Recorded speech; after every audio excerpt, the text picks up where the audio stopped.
Shalom, selamat pagi Bapak Ibu Jemaat yang dikasihi Tuhan. Selamat datang dalam keluarga besar GBI House of Transfiguration. Saya percaya damai sejahtera dan sukacita dari Tuhan ada bersama dengan kita. Sebelum kita mulai ibadah kita pada pagi hari ini, saya ajak kita masuk dalam doa. Terima kasih Tuhan Yesus buat anugerah-Mu yang boleh kami terima hari ini. Kami boleh ada sebagaimana kami ada, ini semua karena kasih dan anugerah-Mu. Pagi ini kami mau buka hati kami di hadapan-Mu. Kami mau puji sembah-Mu dengan segenap hati kami. Berkati ibadah kami dari awal, pertengahan sampai pada akhirnya.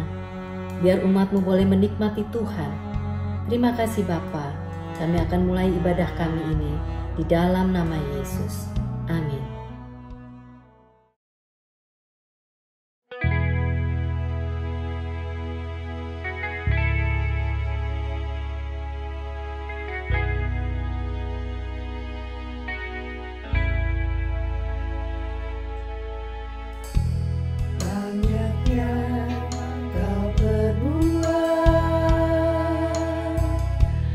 Di dalam hidupku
Engkau Tuhan melebihi segalanya,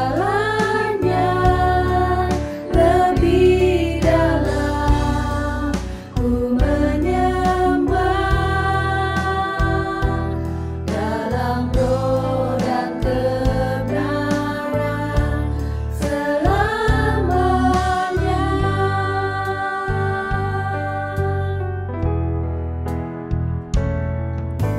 Sungguh besar setiamu,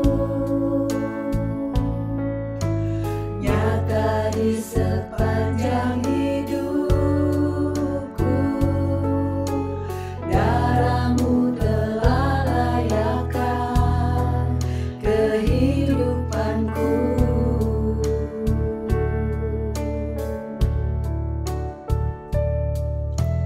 Tiada kata yang bisa lukiskan indahnya Kau Tuhan. Bagimu segala pujian dan kemuliaan.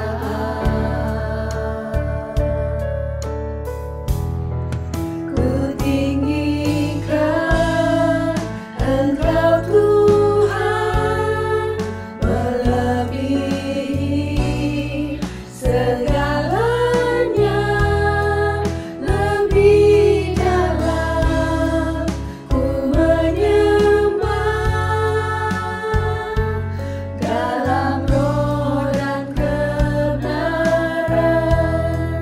Ku tinggikan Engkau Tuhan melebihi segalanya, lebih dalam ku menyembah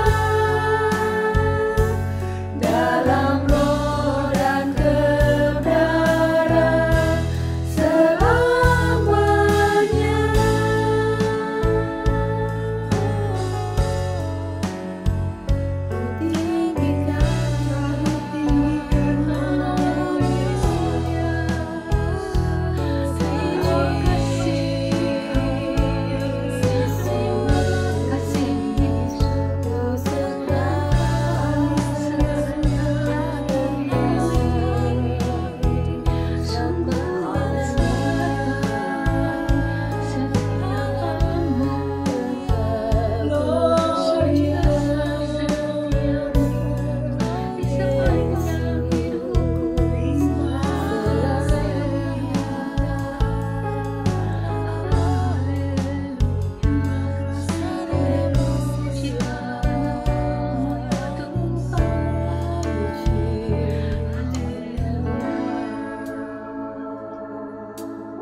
Mari jemaat Tuhan, kita bersatu hati untuk berdoa syafaat. Bapa kami di surga, kami mengucap syukur untuk kebaikan-Mu kalau sampai saat ini kami boleh ada bersama-sama dengan keluarga untuk menikmati hadirat-Mu, untuk bersama-sama berdoa, memuji, dan mendengarkan kebenaran-Mu. Terima kasih Tuhan.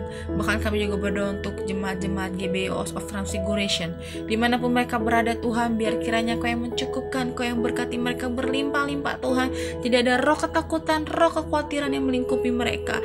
Biar hanya mereka harapan kepadamu Tuhan, biar hanya kekuatan daripadamu boleh ada dalam jemaat-jemaat di GBI of Transfiguration. Dan kami percaya Engkau Allah yang menyediakan, di dalam nama Tuhan Yesus. Ya Tuhan, kami juga berdoa untuk gereja-gereja yang ada di Indonesia Tuhan. Beri unity daripada Tuhan, Engkau yang lengkapi Tuhan dalam pelayanan new normal ini Tuhan. Biar setiap gereja-gereja yang ada di Indonesia Tuhan boleh bersatu menuntaskan amanat agung di dalam nama Tuhan Yesus. Ya Tuhan, kami juga berdoa untuk gembala sidang kami, Bapak Niko Nyoto Rahajo dan juga keempat wakilnya, beserta juga karyawan kami, Pak James Selo Parnoto juga wakilnya. Kami percaya Tuhan, Rayon Satua nggak akan sama lagi. Rayon Satua akan mengalami revival, khususnya anak-anak muda Tuhan dibangkitkan. Mereka yang cinta mati-matian sama Tuhan, mereka yang melayani Tuhan dengan sungguh-sungguh, yang menjaga hidupnya yang kudus di hadapan-Mu, itu boleh ada di Rayon Satua, di dalam nama Tuhan Yesus. Bahkan kami juga berdoa Tuhan untuk gembala kami, Bapak Pendeta Roditus Mangun Saputro, dan juga istri, bahkan anak cucu mantunya Tuhan. Kau berkati, Kau pulihkan keluarganya Tuhan, Kau berkati berlimpah-limpah Tuhan. Pelayanannya gak akan sama lagi Tuhan. Bahkan setiap jemaat yang digembalakan juga boleh Kau berkati lebih lagi Tuhan, di dalam nama Tuhan Yesus. Bahkan kami juga berdoa untuk wakil gembala kami, Bapak Pendeta Antoni Swidakdo, dan juga istri dan ketiga anaknya. Kau juga pulihkan keluarga besarnya Tuhan. Biar hikmat marifat-Mu turun juga atas setiap keluarga gembala, wakil gembala kami Tuhan. Berkati juga Tuhan dalam pelayanannya di marketplace, biar wakil gembala kami terus berkenan di hatinya Tuhan, bahkan memenangkan jiwa-jiwa di marketplace Tuhan, di dalam nama Tuhan Yesus. Ya Tuhan, kami juga berdoa untuk hamba-Mu yang akan menyampaikan firman-Mu pada hari ini, hingga apa yang disampaikan itu boleh sesuai dengan isi hatinya Tuhan. Dan apa yang kami dengar Tuhan, kami boleh aplikasikan dalam kehidupan kami, karena kami percaya firman-Mu adalah firman yang hidup, di dalam nama Tuhan Yesus. Ya Tuhan, kami mau bersatu hati, kami mengangkat tangan kami untuk bangsa Indonesia Tuhan. Apapun yang terjadi atas bangsa ini Tuhan, Kau masih pegang kendali Tuhan. Roh-Mu Tuhan ada di bangsa kami, Indonesia ada di hatinya Tuhan, di dalam nama Tuhan Yesus. Berkati Presiden kami Pak Jokowi juga wakilnya, bahkan Gubernur kami Pak Anies juga wakilnya. Bahkan setiap pemerintahan dari yang tertinggi sampai yang terendah Tuhan, bahkan sampai ke tenaga kesehatan Tuhan, Kau berkati hikmat marifat daripada-Mu Tuhan. Roh takut-takut Tuhan itu boleh ada di dalam mereka Tuhan. Kami percaya pandemi COVID-19 ini akan segera berakhir Tuhan. Dan kami percaya bangsa Indonesia, bahkan seluruh dunia Tuhan, boleh kembali normal, bahkan menjadi negara yang jauh lebih baik lagi Tuhan, yang terus berpengharapan sama Tuhan. Terima kasih Tuhan, terima kasih. Kami juga berdoa untuk setiap pelayan-pelayan-Mu yang setia melayani sampai saat ini Tuhan. Di pelayanan new normal ini Tuhan, terus Kau perlengkapi mereka Tuhan. Hati yang sungguh-sungguh, yang pure, murni di hadapan-Mu Tuhan. Kapasitas mereka terus Kau tingkatkan Tuhan, dan mereka tetap fokus di dalam-Mu ya Tuhan. Terima kasih Tuhan, terima kasih. Setiap doa, pujian, dan penyembahan kami itu boleh berkenan di hatinya Tuhan. Dan tepat pada waktunya Kau yang menjawab. Di dalam nama Tuhan Yesus kami berdoa dan mengucap syukur. Haleluya, haleluya. Amin. Shalom semuanya. Tuhan Yesus berkata dalam Yohanes 14 ayat 12. Aku berkata kepadamu, sesungguhnya barang siapa percaya kepadaku, ia akan melakukan juga pekerjaan-pekerjaan yang aku lakukan. Bahkan pekerjaan-pekerjaan yang lebih besar daripada itu. Sebab aku pergi kepada Bapa. Di sini Tuhan Yesus berkata bahwa kalau kita percaya kepada Tuhan Yesus, maka setelah Tuhan Yesus naik ke sorga, kita akan melakukan pekerjaan-pekerjaan yang dilakukan oleh Tuhan Yesus. Bahkan pekerjaan-pekerjaan yang lebih besar. Pada waktu Tuhan Yesus berada di bumi ini, Tuhan Yesus melayani di Yerusalem, di Yudea, dan di Samaria. Tetapi setelah Tuhan Yesus naik ke sorga, kita yang percaya bahkan akan melayani sampai ke ujung-ujung bumi. Jumlah mujizat yang dilakukan oleh kita yang percaya jauh lebih banyak dibandingkan dengan yang dilakukan oleh Tuhan Yesus pada waktu itu. Hal ini berarti setelah Tuhan Yesus berada di sorga, Tuhan Yesus menyediakan pengurapan dan berkat double portion kepada kita yang percaya. Double portion bukan hanya berarti 2 kali lipat, tetapi juga berarti berlipat-lipat kali ganda. Amin. Ada berapa banyak di antara saudara yang mau menerima berkat atau pengurapan double portion? Boleh angkat tangan saudara. C.D. Jacobs bernubuat bahwa Pentakosta tahun 2020 tidak sama dengan Pentakosta sebelumnya. Dikatakan bahwa kita sedang memasuki Pentakosta dari Pentakosta, yaitu Pentakosta yang ketiga, di mana ini adalah pencurahan Roh Kudus yang terbesar dan yang terakhir sebelum Tuhan Yesus datang kembali. Untuk itulah Tuhan Yesus memperlengkapi kita dengan pengurapan double portion. Setelah Roh Kudus dicurahkan pada waktu Pentakosta yang pertama, maka salah satu tanda yang terjadi pada waktu itu adalah perubahan paradigma dalam pelayanan. Selama ini, pengertian dari murid-murid Tuhan Yesus adalah bahwa keselamatan hanya untuk orang Yahudi saja. Tetapi dengan adanya peristiwa Cornelius yang bukan orang Yahudi bertobat, dipenuhi dengan Roh Kudus, berbahasa roh, dan menerima baptisan air, maka dengan perdebatan yang cukup panjang, akhirnya dengan kesaksian Petrus, para rasul dan seluruh orang percaya di Yudea dapat menerima bahwa keselamatan bukan hanya untuk orang Yahudi saja, tetapi untuk semua bangsa, termasuk bangsa Indonesia. Dan ini pasti akan menyebabkan perubahan paradigma dalam cara penginjilannya. Demikian pula hal ini terjadi dalam era Pentakosta ketiga ini. Yang jelas dengan adanya pandemi COVID-19 akan terjadi perubahan paradigma dalam pelayanan untuk terjadinya penuaian jiwa yang terbesar dan yang terakhir. Hal yang pertama adalah yang tadinya kita ibadah secara offline, sekarang berubah menjadi ibadah secara online. Tadinya kita beribadah di gedung gereja, kita bersekutu bersama-sama, bisa berjabatan tangan, saling berpelukan, menyatakan kasih kita, melakukan penumpangan tangan. Sekarang sudah tidak bisa lagi. Kita memasuki new normal. Ibadah offline digantikan menjadi ibadah secara online. Terus terang, saya tidak mengerti sepenuhnya dengan adanya perubahan ini. Tapi Tuhan menyuruh saya untuk melakukan seperti apa yang terdapat dalam Yeremia 33 ayat 3. Berserulah kepadaku, maka aku akan menjawab engkau dan memberitahukan kepadamu hal-hal yang besar dan yang tidak terpahami, yakni hal-hal yang tidak kau ketahui. Itulah yang saya lakukan hari-hari ini. Saya percaya justru dengan adanya perubahan paradigma dalam pelayanan ini, pasti akan terjadi penuaian jiwa yang jauh lebih besar dibandingkan pada waktu kita menggunakan cara yang lama.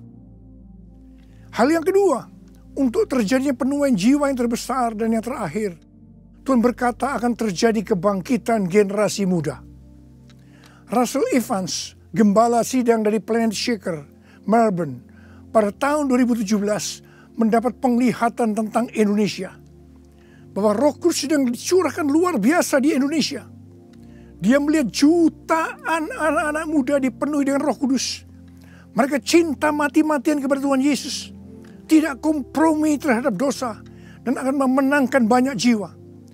Generasi anak muda ini kita sebutkan di generasi Yeremia.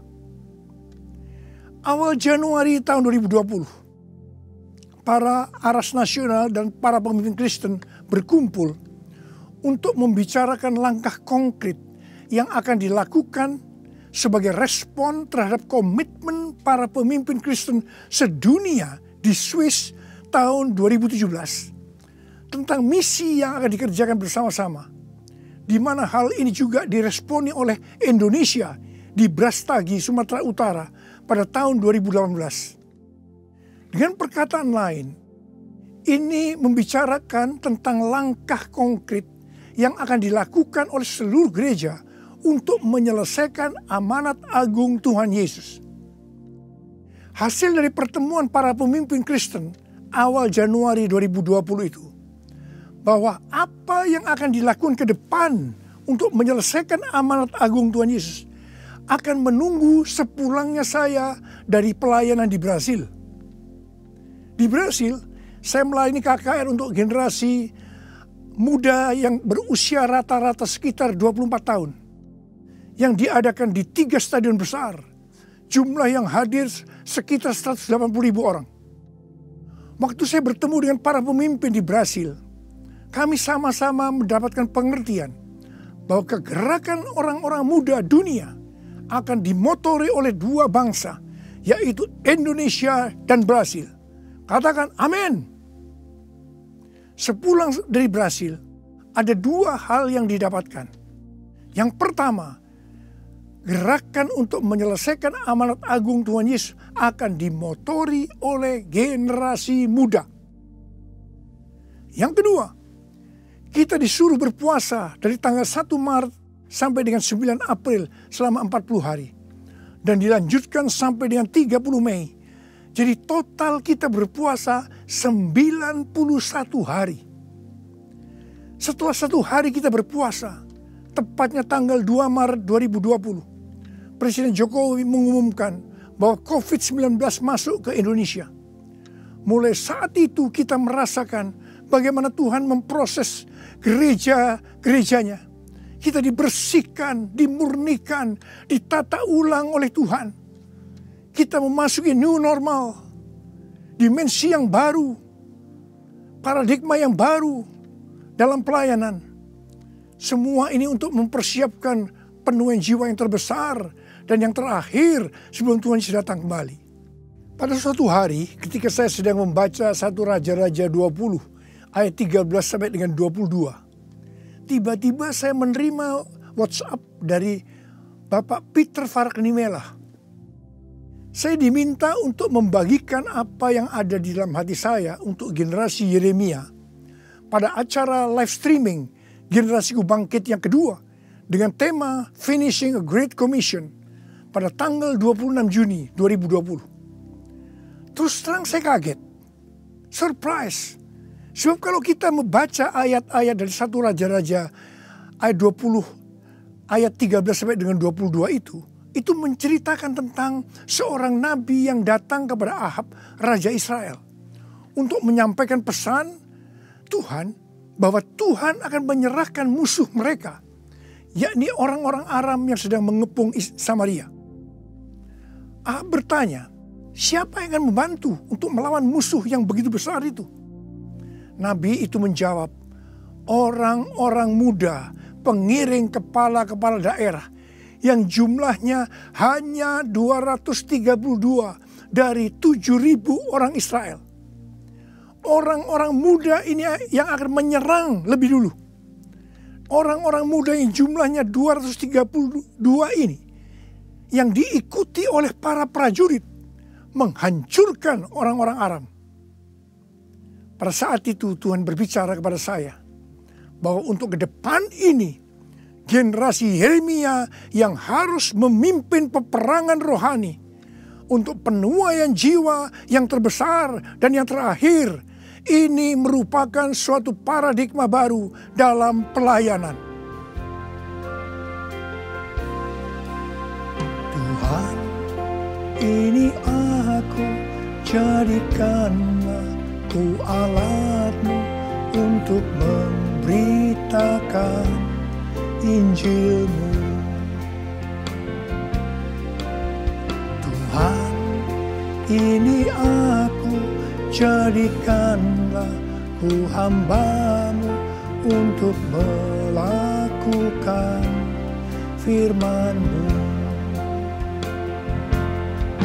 Penuhi hidupku dengan Roh-Mu, agar ku jadi saksi-Mu. Pakailah hidupku dan urapilah untuk kemuliaan nama-Mu. Untuk kemuliaan nama-Mu. Untuk kemuliaan nama-Mu. Menteri Agama memberikan pengarahan dalam pembukaan kembali ibadah secara offline bahwa anak-anak, lansia, dan orang yang memiliki penyakit bawaan yang berisiko tinggi terhadap COVID-19 dilarang beribadah di gereja. Saya percaya ini bukan suatu kebetulan, tetapi Tuhan sedang berbicara harus ada pergantian generasi. Tuhan seolah-olah memaksa agar generasi lansia mendelegasikan atau menyerahkan tugas mereka kepada generasi muda. Ini merupakan perubahan paradigma dalam pelayanan. Elisa adalah nabi muda yang mewakili generasi muda yang akan dipakai Tuhan untuk tugas yang lebih besar. Pada waktu itu Elia disuruh oleh Tuhan mengurapi Elisa untuk menjadi nabi menggantikan dia. Pertama, Elia melemparkan jubahnya kepada Elisa. Ini berbicara tentang memberikan otoritas menjadi seorang nabi. Yang kedua, Elisa menjadi pelayan Elia. Elia juga menjadi bapak rohani yang mementor Elisa. Elisa sangat setia kepada nabi atasannya, sehingga Elisa dikenal sebagai yang dahulu melayani Elia. Yang ketiga, Elisa terus mengikuti Elia kemanapun dia pergi. Elia ke Gilgal, Betel, Yeriho, Sungai Yordan. Elisa terus mengikuti meskipun dilarang oleh Elia. Waktu menyeberang Sungai Yordan, Elia berkata kepada Elisa, "Mintalah apa yang hendak kulakukan kepadamu sebelum aku terangkat daripadamu." Jawab Elisa, "Biar aku mendapat 2 bagian dari rohmu." Elia berkata, "Yang kau minta ini adalah sukar. Tetapi jika engkau dapat melihat aku terangkat daripadamu, akan terjadilah kepadamu seperti yang demikian. Dan jika tidak, tidak akan terjadi." Ternyata Tuhan mengabulkan permintaan Elisa. Dia melihat waktu Elia diangkat. Elisa mendapat 2 bagian dari roh Elia. Double portion. Arti daripada 2 bagian roh Elia atau double portion adalah, yang pertama, Elisa sebagai anak rohani yang sulung dari Elia menerima warisan 2 kali lebih banyak dibandingkan dari anak-anak rohani lainnya. Elisa mohon kepada ayah rohaninya untuk memberikan wibawa seorang nabi yang lebih besar kepadanya, supaya Elisa bisa melanjutkan pelayanan Elia.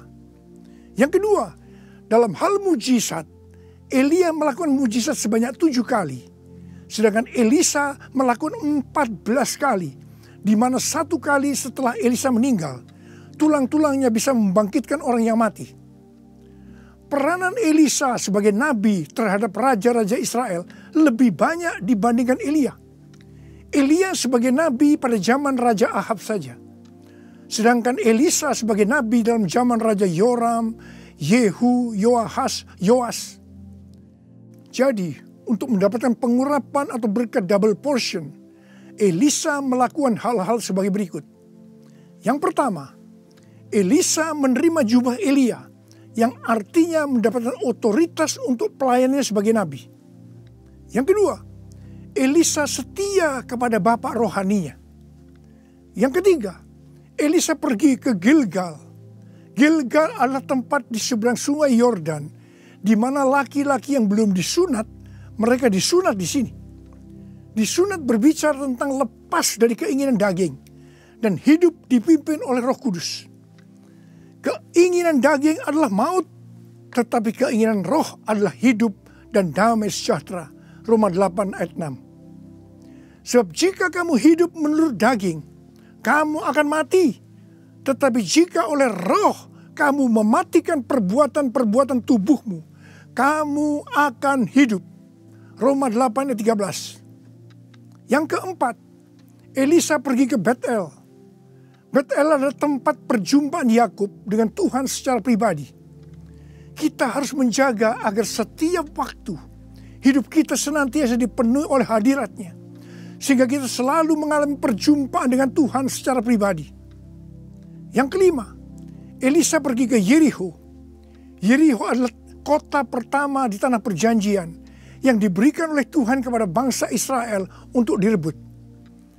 Tembok Yeriho roboh setelah sangkakala ditiup dan orang Israel bersorak-sorai.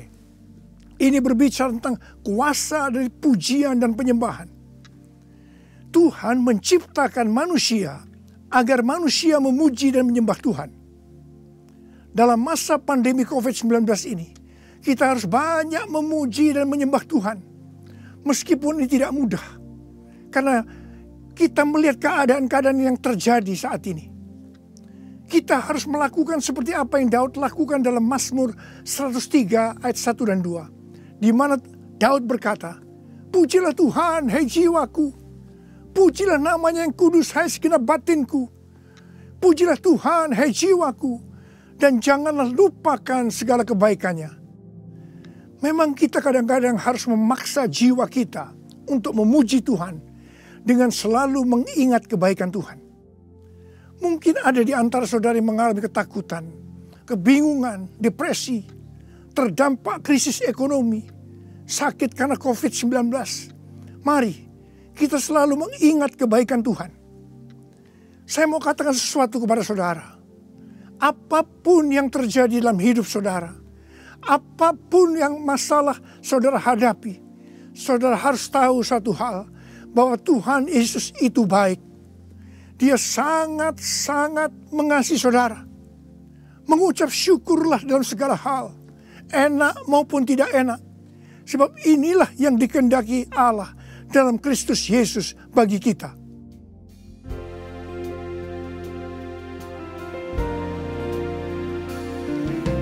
Bapa, Engkau baik. Bapa, Engkau baik. Kau selalu baik kepadaku. Bapa, ku cinta Kau. Aku memujimu. Aku menyembahmu, ku nyanyi haleluya.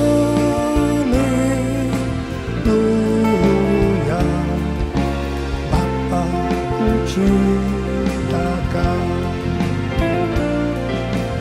Bapa, ku cinta Kau. Bapa, ku cinta Kau. Yang keenam, Elisa pergi ke sungai Yordan. Sungai Yordan adalah tempat di mana mujizat dialami oleh Naaman yang sembuh dari penyakit kustanya. Kunci kesembuhannya adalah kerendahan hati, yaitu dengan bersedia membenamkan diri 7 kali dalam sungai Yordan. Sungai Yordan adalah tempat di mana Tuhan Yesus dibaptis. Roh Kudus dalam bentuk burung merpati turun atas Tuhan Yesus. Terdengar suara dari sorga, inilah anakku yang kukasihi, kepadanya lah aku berkenan. Sungai Yordan adalah tempat di mana kemuliaan Tuhan dinyatakan. Sungai Yordan menjadi kering ketika kaki para imam yang mengangkat tabut Allah masuk ke dalam air. Kemuliaan Tuhan ini terjadi karena mereka percaya dan melakukan kehendak Tuhan meskipun tidak masuk akal. Sekali lagi, saya mau bertanya kepada saudara, ada berapa banyak yang mau menerima pengurapan dan berkat double portion? Angkat tangan saudara. Ada 8 hal yang harus kita lakukan kalau mau mendapatkan pengurapan atau berkat double portion. Yang pertama, menerima tugas yang diberikan oleh Tuhan dengan sukacita. Yang kedua, setia kepada atasan kita, pembimbing rohani kita, bapak rohani kita. Yang ketiga, melepaskan keinginan daging dan hidup dipimpin oleh Roh Kudus. Yang keempat, usahakanlah setiap waktu kita dipenuhi dengan hadirat-Nya, agar kita senantiasa mengalami perjumpaan dengan Tuhan secara pribadi. Yang kelima, dalam segala situasi kita harus banyak berdoa, memuji dan menyembah Tuhan. Yang keenam, hidup dengan kerendahan hati. Yang ketujuh, hidup menjadi orang yang dikasihi dan berkenan kepada Tuhan. Yang kedelapan, percaya akan segala perintah Tuhan meskipun tidak masuk akal. Saya mau berdoa agar saudara mendapatkan pengurapan dan berkat double portion. Mari angkat tangan saudara dan nyanyikan nyanyian ini bersama saya.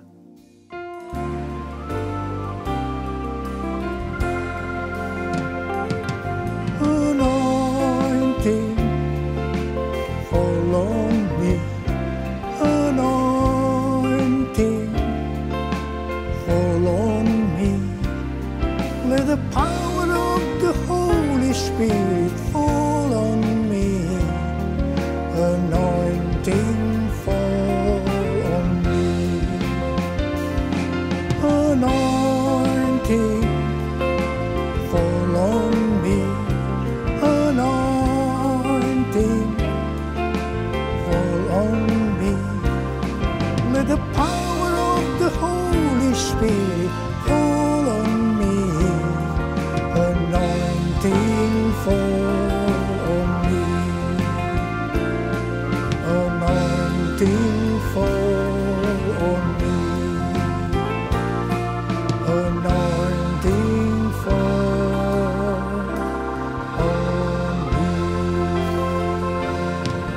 angkat tangan saudara.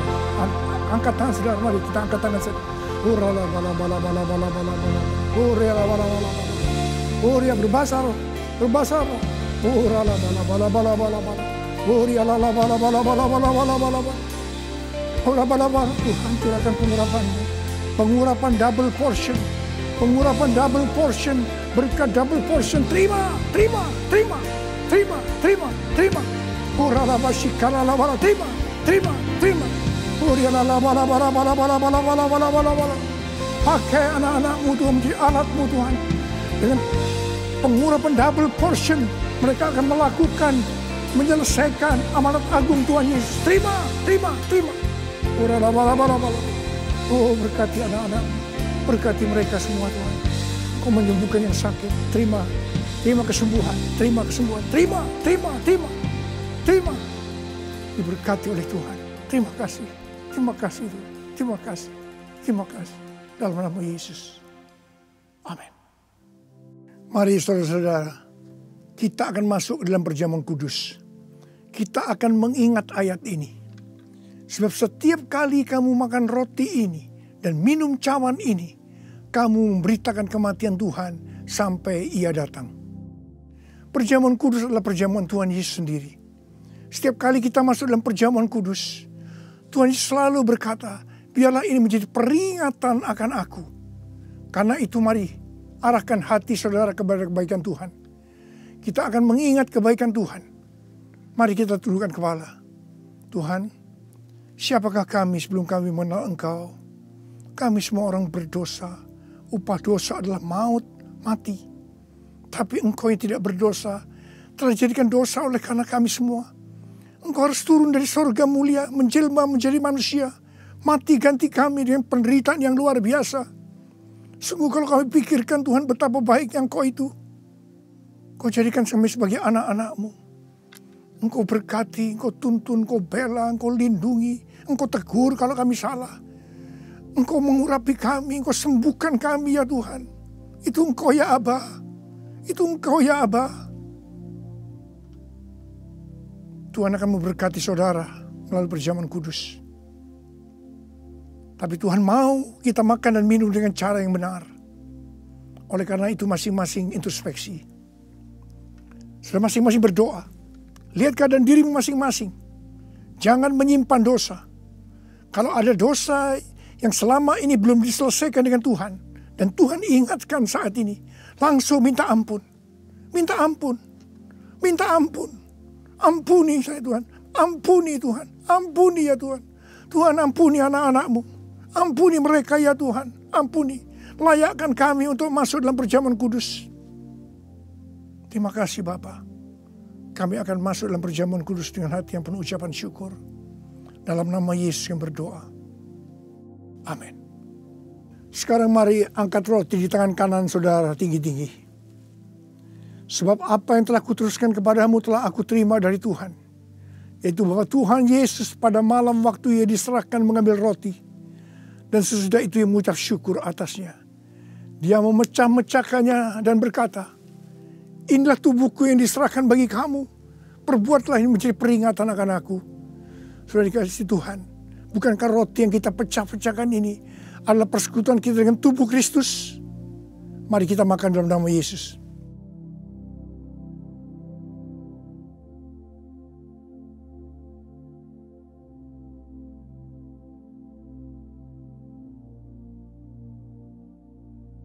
Sekarang angkat cawan di tangan kanan saudara tinggi-tinggi. Demikian juga Ia mengambil cawan sesudah makan lalu berkata, cawan ini adalah perjanjian baru yang dibenarkan oleh darahku. Perbuatlah ini setiap kali kamu meminumnya menjadi peringatan akan aku. Sudah kasih Tuhan. Bukankah cawan pengucapan syukur yang atas kita ucapkan syukur adalah persekutuan kita dengan darah Yesus? Mari kita minum dalam nama Yesus.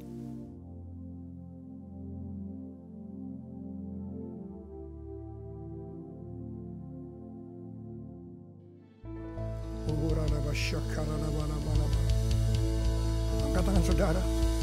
Mari ucapkan syukur dengan suara. Jangan diam. Terima kasih ya Tuhan. Kami bersyukur ya Tuhan. Kami bersyukur ya Tuhan. Terima kasih ya Tuhan. Terima kasih. Terima kasih ya Tuhan. Terima kasih buat kebaikan Tuhan. Terima kasih buat kebaikan Tuhan. Terima kasih ya Tuhan. Terima kasih. Terima kasih. Terima kasih. Terima kasih ya Tuhan. Terima kasih. Terima kasih Yesusku. Terima kasih Yesusku. Puji syukur hanya bagi Tuhanku. Terima kasih Yesusku. Terima kasih Yesusku. Puji syukur hanya bagi Tuhanku. Terima kasih Yesusku. Terima kasih Yesusku. Puji syukur hanya bagi Tuhanku. Terima kasih Yesusku. Terima kasih Yesusku. Puji syukur hanya bagi Tuhanku. Puji syukur hanya bagi Tuhanku. Puji syukur hanya bagi Tuhanku.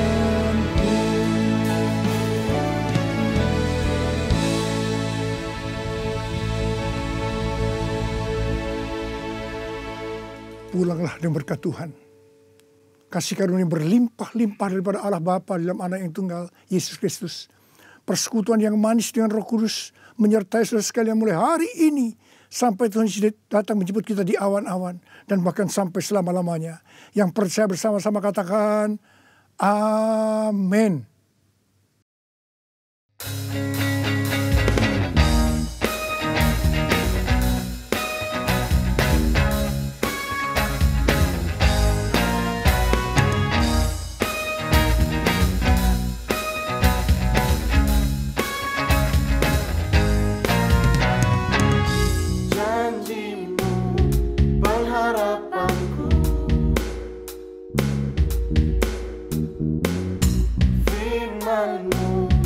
Kekuatanku,